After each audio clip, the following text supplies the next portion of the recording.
Do you want to know how you can change your activity type in Photoroom but don't know how to do so? In this video, I'm going to teach you how you can change your activity type. So go ahead and open Photoroom on your device.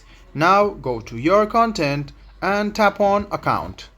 Tap on activity and you can see that there are different type of activity you can choose, like reseller, creator, e-commerce, small business, fun and others.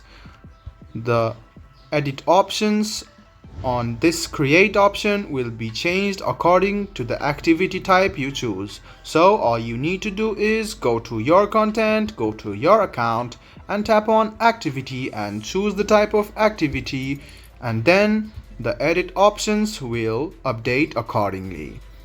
So this was a video on how you can change your activity in Photoroom. I hope this video was helpful for you. If you still have any kind of confusion, please do mention this on the comment section down below.